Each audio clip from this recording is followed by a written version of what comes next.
Oh, hi everyone. We're live. How are you? So nice to be here today. My name is Jessica. I'm the social media and community manager at University of the People. And it's always an honor to be here with Kelly Pozinski, our director of program advising. Hello, Kelly. How are you? I'm good. How are you, Jess? I'm doing well, thanks. So, hey everyone, we'll give everyone a few minutes to sign on or tune in or however you want to say it. Anyways, I'm Jessica. I'm the social media and community manager at University of the People. And every week, Kelly and I sign on together to bring you all the exciting updates at University of the People. And so that's every Monday at 10 a.m. Eastern Time.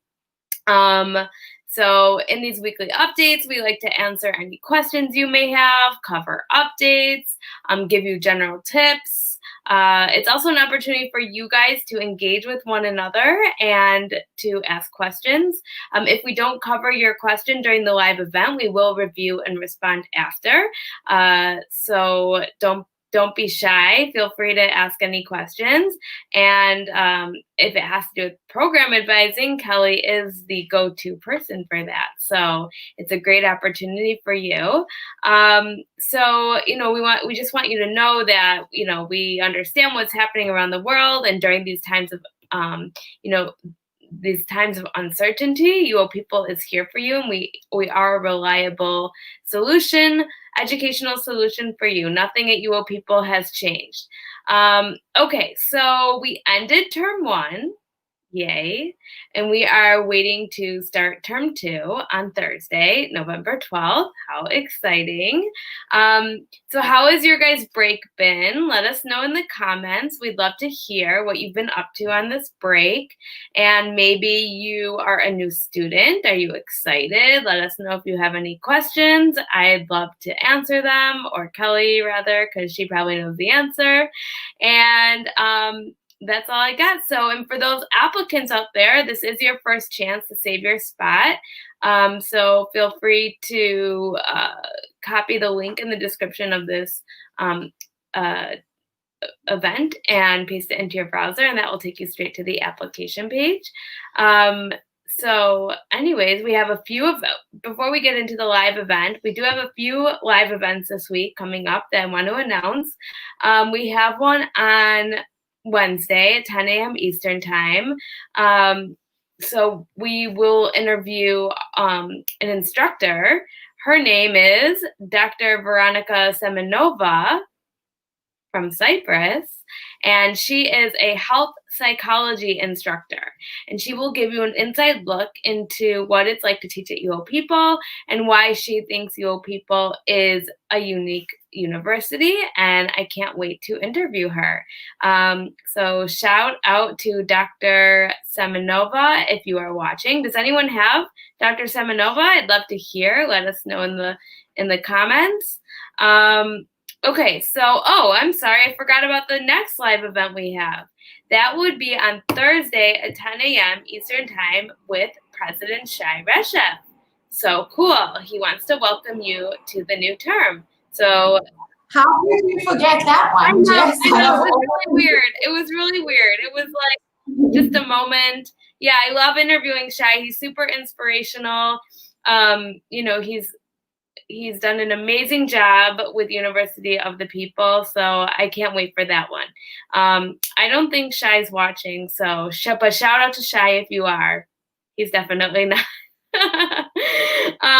Anyways, so those are the 2 events we have this week, 10 a.m. Eastern Time, Wednesday and Thursday. I can't wait to see you there, Facebook and YouTube. Always, always, always. These interviews are for applicants and students, so they are for everyone, and they're also an opportunity for you to engage with one another. Okay, so the second term, I see George asking, starts this Thursday, November 12th. And okay, let's talk about the upcoming term, shall we? So before we do, Jess, I saw an interesting comment. Yeah.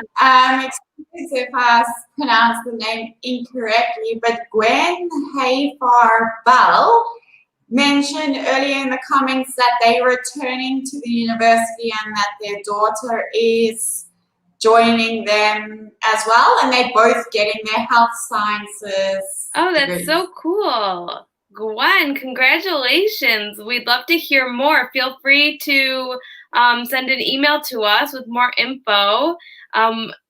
You can send it to info@uopeople.edu, and maybe you and your daughter would be interested in a live event. That would be super cool. We could interview mother and daughter. So good luck, guys. Okay, so we know that some of you are old students and some of you are new students, and we're glad to have everybody, and we want to welcome everyone to our incredibly diverse, welcoming, friendly community. So we know that you are here to pursue your goal of earning a university degree. For some of you, this might be your first experience studying online, and we know that it can require some times of adjustment. And to help with that, we compiled a list of what you need to know before taking your first steps at UoPeople. So first, Kelly, why don't you tell us about program advisors and your job? I'd love to hear more. So, Jess, program advisors, each student is assigned a program advisor, and that advisor is basically like your cheerleader. They're there to motivate you and to guide you and assist you along your studies. They're also there just so you can share any concerns or questions that you may have, and at any time during your studies you can contact them.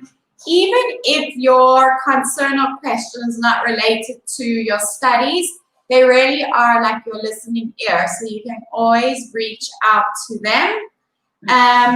Your program advisor is contactable via email only for now. So that's how you connect with your program advisor. Okay, perfect. And yeah, I want to tell you, Kelly, I get a lot of feedback about program advisors, and everyone has really, really positive things to say about their program advisors, and that they contact them back right away. So good job with having a great team.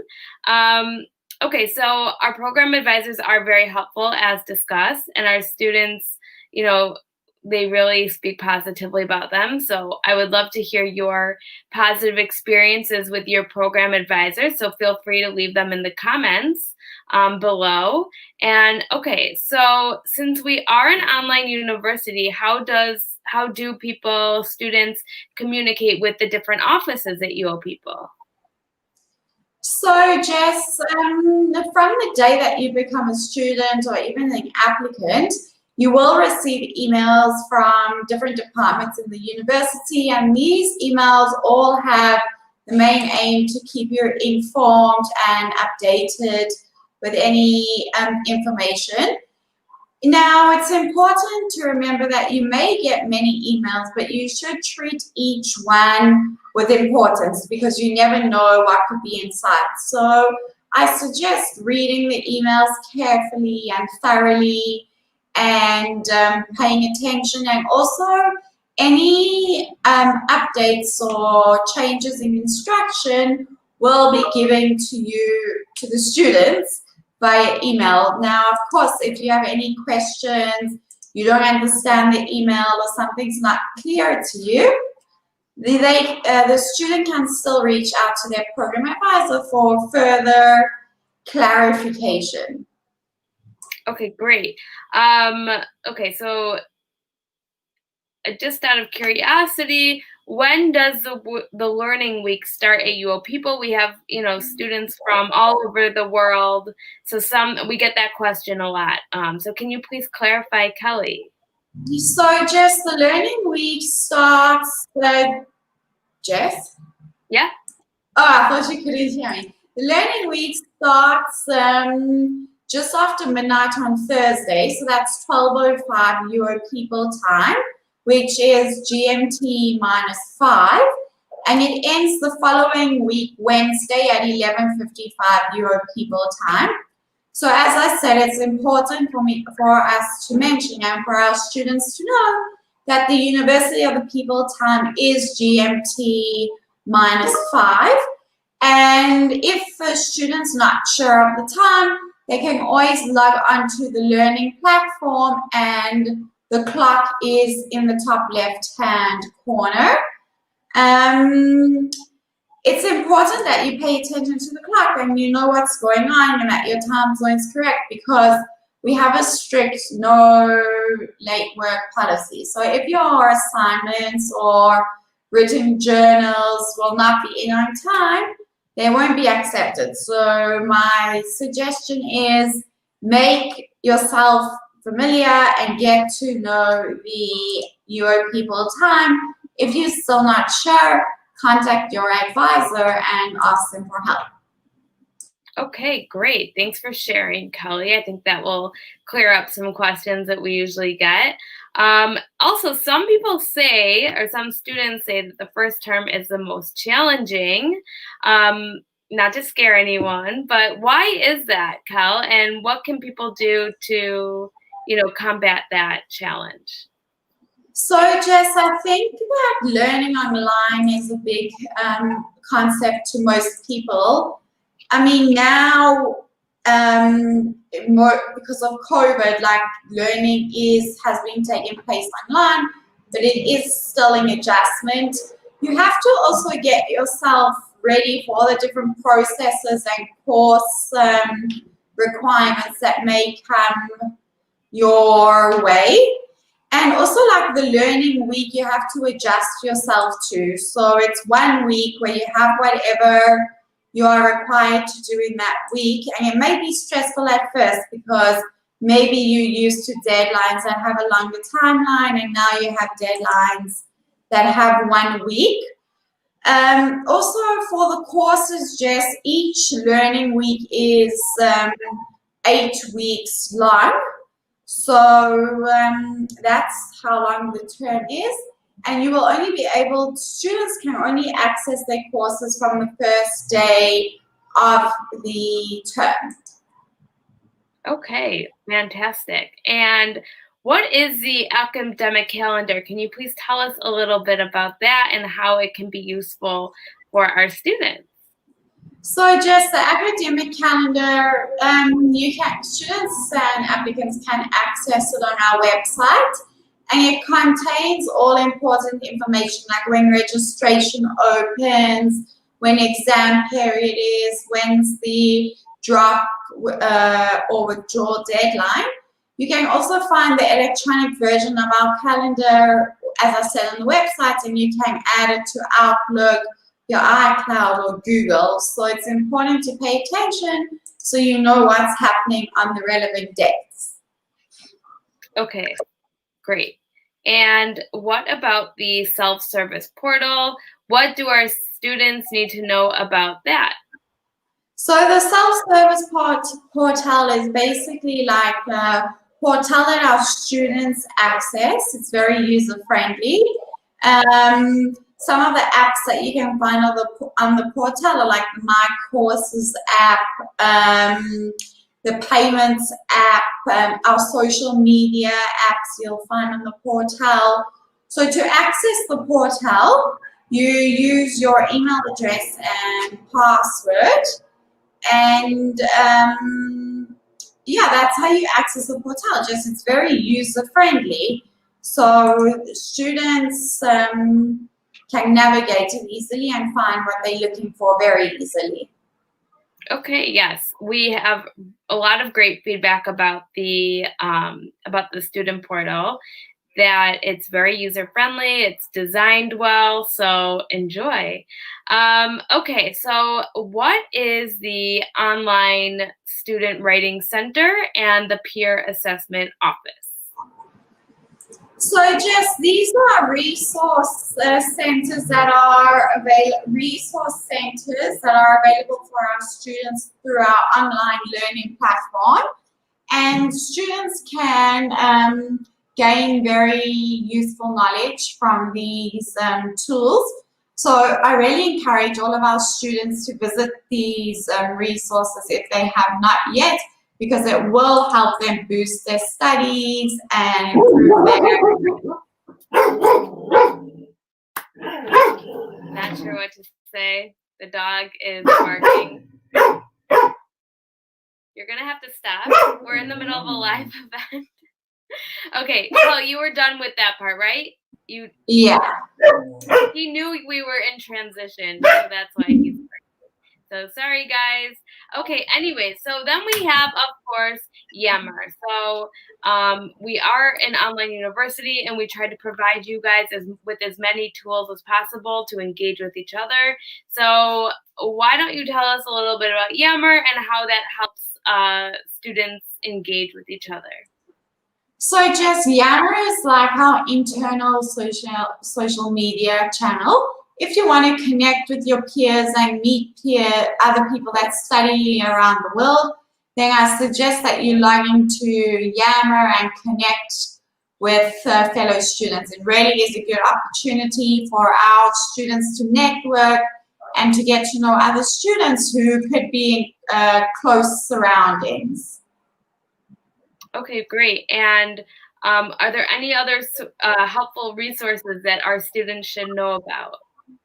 So just the other resource that I want to say is students should familiarize themselves with the catalogs. So if they're undergraduate students, look at the undergraduate catalog, and if they're graduate students, read the graduate catalog and get familiar, because it contains like all of the policies, rules, what's acceptable, what's not acceptable, the course descriptions. So they can view that from our website. So you log on to our website and you can view the relevant catalogs.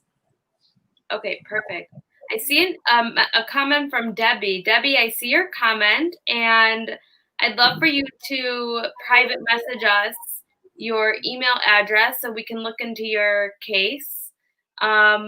I'm sorry that you haven't received an email. It seems like, maybe there's a technical error because you should have received one. So please private message us and with your email or student ID so we can look into the situation.